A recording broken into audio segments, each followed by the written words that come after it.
আসসালামু আলাইকুম। মুক্তাস কিচেন থেকে আমি খালেদা মুক্তা আপনাদের জানাচ্ছি প্রীতিময় শুভেচ্ছা। আশা করি সবাই ভালো আছেন, সুস্থ আছেন, নিরাপদে আছেন। এই অসহ্যনীয় গরমে ঠান্ডা ঠান্ডা ফালুদা খেতে সবারই ভালো লাগার কথা, তাই না? তাই তো আজকে নিয়ে আসলাম আপনাদের জন্য আমের ফালুদা বা ম্যাঙ্গো ফালুদা। আমের ফালুদা করতে কি কি লাগছে চলুন তাহলে উপকরণগুলো দেখে নিই এক নজরে। আম ফালুদা তৈরি করার জন্য এখানে আমি আম নিয়েছি। যেহেতু এখন বাজারে আম উঠতে শুরু করেছে সেজন্য আমের ফালুদাটা আপনাদেরকে আজকে তৈরি করে দেখাবো। এটা আছে পাকা আম, তারপরে এখানে আছে জেলি আছে, এটা স্ট্রবেরি জেলি আছে। এই প্যাকেটগুলো এরকম বাজারে কিনতে পাওয়া যায়, বিভিন্ন ফ্লেভারে পাবেন। আপনি আপনার পছন্দ মতো ফ্লেভার চুজ করবেন। আমি স্ট্রবেরি নিয়েছি এখানে। তারপরে এখানে আছে ফালুদা মিক্স আছে। এই ফালুদা মিক্সের মধ্যে এরকম একটা প্যাকেট থাকবে। প্যাকেটের মধ্যে নুডলস, তারপরে সাবুদানা, ড্রাই ফ্রুটস সহ বিভিন্ন মিক্স থাকবে। তারপরে এখানে আছে এখানে জেলি পাউডার আছে, এটা গ্রিন কালারের জেলি পাউডার। আর আরেকটা আছে, এটা আছে পিঙ্ক কালারের জেলি পাউডার। তো এই কয়টা জিনিসই এরকম ফালুদা মিক্সের মধ্যে আপনারা পেয়ে যাবেন। তারপরে এখানে আছে নুডলস আছে। নুডলসটা আমি চিকন দেখে নুডলস নিয়েছি। এখানেও বাজারে বিভিন্ন রকমের নুডলস আছে, আপনারা এরকম চিকন দেখে নুডলস তাহলে খেতে ভালো লাগবে। আর এখানে আছে কনডেন্স মিল্ক আছে, এখানে সাবুদানা আছে, এখানে আছে গুঁড়া দুধ, ফুল মিল্ক যেটা, আর লিকুইড দুধ লাগবে সেটা একটা লিকুইড দুধও রেখেছি। তো মোটামুটি এই লাগছে আজকের ফালুদা রেসিপিতে।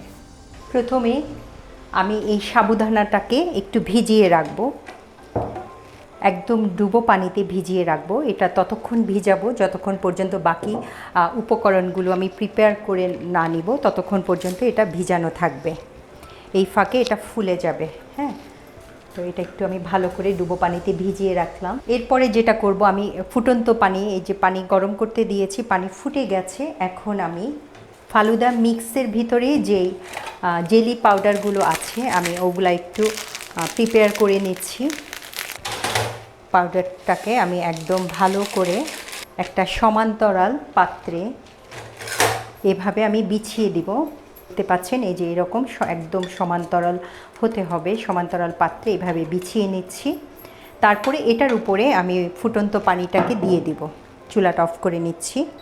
আর এখানে কতটুকু পানি লেগেছে এটা এই যে প্যাকেটটা আছে প্যাকেটের মধ্যে লেখা আছে। আর একটা জিনিস খেয়াল করতে হবে যে প্যাকেটে যেই ইনস্ট্রাকশানটা দেওয়া আছে সেই অনুযায়ী কিন্তু আপনারা এটা মিক্সিংটা করে নিতে হবে। হ্যাঁ, এক এক প্যাকেটে এক এক ভাবে করা হয়, এই জন্য যেটা করা আছে, যেভাবে করা আছে, যেমন এখানে করা আছে 2 কাপ পানি, আমি এখানে 2 কাপ পানি নিয়েছি। নিয়ে এই ফুটন্ত পানিটাকে আমি এই পাউডারটার উপরে, জেলি পাউডারের উপর আমি একটু দিয়ে দিচ্ছি। দিয়ে এখন একটু আমি ভালোভাবে নেড়ে চেড়ে পাউডারটাকে পানির সাথে মিশিয়ে নিচ্ছি। একটু এখানে করে দেখায় তাহলে আপনারা বুঝতে পারবেন। এই যে এভাবে যতক্ষণ পর্যন্ত পাউডারটা ভালোভাবে মিশে না যাচ্ছে ততক্ষণ পর্যন্ত আমি একটু নেড়ে চেড়ে নিচ্ছি। হয়ে গেছে, খুব ভালোভাবে মিক্স হয়ে গেছে পানির সাথে। এই পর্যায়ে আমি একটু ঠান্ডা করতে দিব। ঠান্ডা হওয়ার পরে আমি আধা ঘন্টার জন্য নর্মাল টেম্পারেচারে আমি একটু ফ্রিজে রেখে দিব। তারপরে আমি এটা কেটে আপনাদেরকে দেখাবো যে কেমন হয়েছে। তো আমি এই পর্যায়ে ঠান্ডা হওয়ার জন্য রাখছি। আর এটা যেভাবে আমি করেছি ঠিক বাকি দুইটাও আমি একইভাবে জেলাটিন তৈরি করে নেব। এই পর্যায়ে পরিমাণ মতো পানি নিয়ে আমি নুডলসটাকে একটু সেদ্ধ করে নেব। আমি ততক্ষণ পর্যন্ত সেদ্ধ করব যতক্ষণ না নুডলসটা 80% সেদ্ধ হয় ততক্ষণ। আবার বেশি সেদ্ধ করা যাবে না, কারণ বেশি সেদ্ধ করলে নুডলসটা গায়ে গায়ে লেগে যাবে, খেতে ভালো লাগবে না। একটু নেড়ে চেড়ে দিতে হবে। যেহেতু এটা চিকন নুডলস সেই জন্য বেশি সময় লাগবে না, আপনারা একটু চেক করে দেখবেন। 4-5 মিনিটের মধ্যে সেদ্ধ হয়ে যাওয়ার কথা। সেদ্ধ হওয়া পর্যন্ত অপেক্ষা করছি। 80%-এর মতো সেদ্ধ হয়ে গেছে, আমি একটু চেক করে দেখেছি। এই পর্যায়ে যেটা করব, এটা একটু ঢেলে চুলার আগুনটাকে অফ করে নিচ্ছি। তারপর এটা নুডলসটাকে একটা স্টেইনারের মধ্যে ঢেলে নিচ্ছি।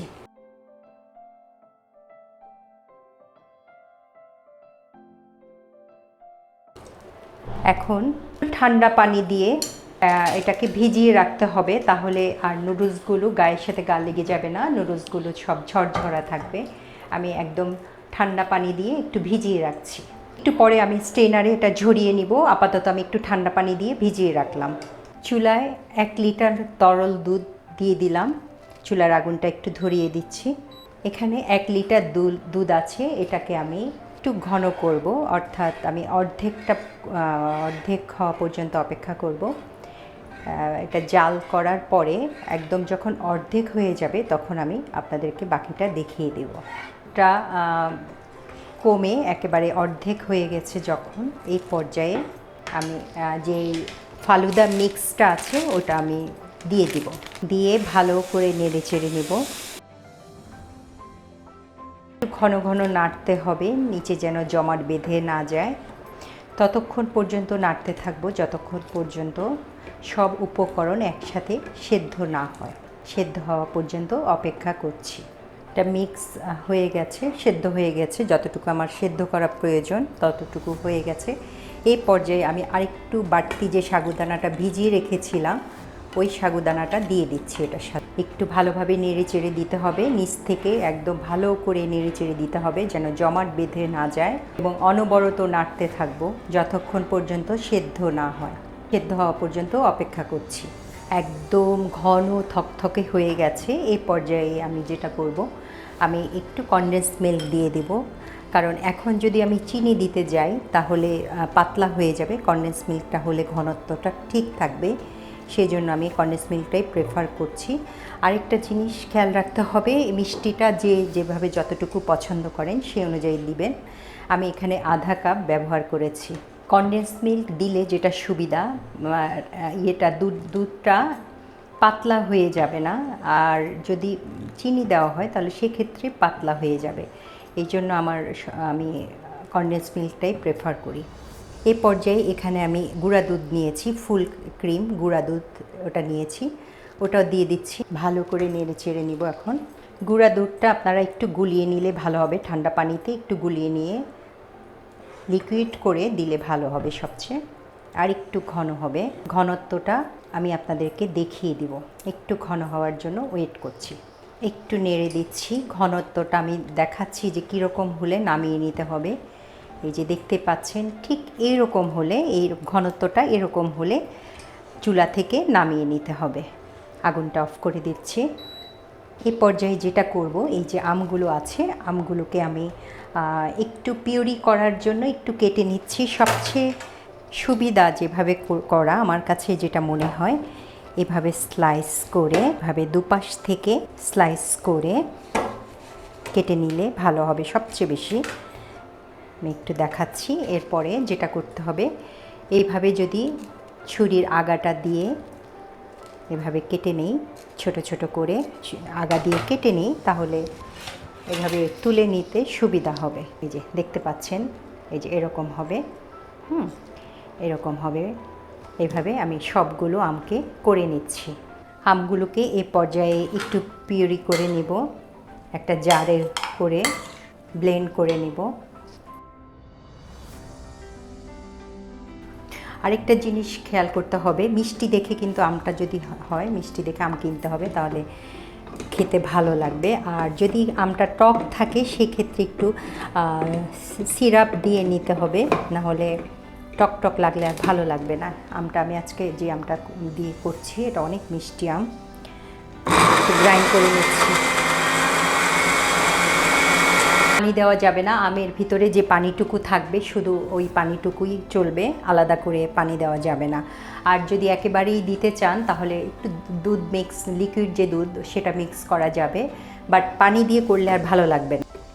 কীরকম হয়েছে আমি একটু দেখাচ্ছি। যে এরকম পিউরিটা এরকম হয়েছে, এটা আমি পরিবেশন যখন করব তখন আমি ডেকোরেশন করব এটা পিউরিটা দিয়ে। হ্যাঁ, তো আমি বাকিটাও করে নিচ্ছি এভাবে। এরপরে আমি চলে যাচ্ছি পরিবেশনে। জেলিগুলোকে এভাবে ছোট ছোট টুকরো করে কেটে নিব।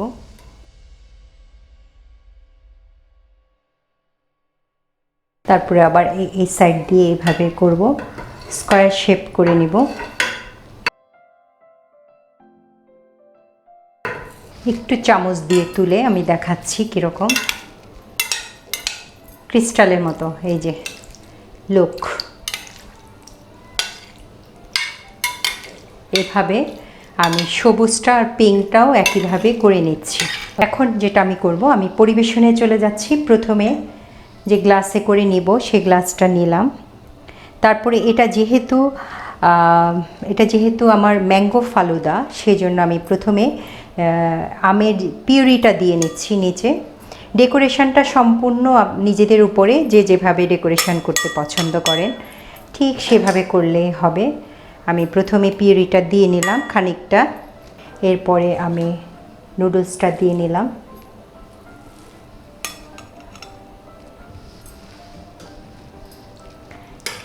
এরপরে স্ট্রবেরি জেলিটা দিলাম,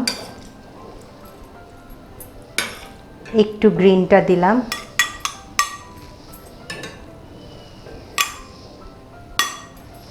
একটু পিঙ্কটা দিলাম,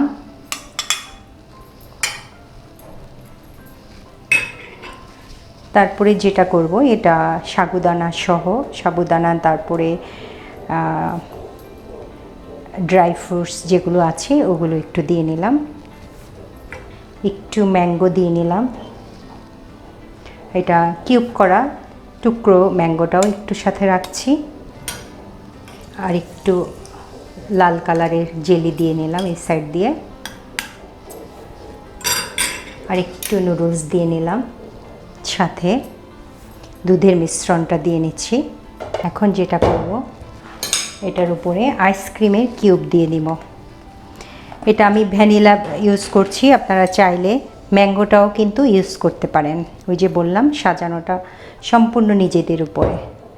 এরপরে আমি একটু গার্নিশিংয়ের জন্য আমি একটু পেস্তা বাদাম দিয়ে দিচ্ছি, আর 2-3 টুকরা ম্যাঙ্গো দিয়ে নিচ্ছি।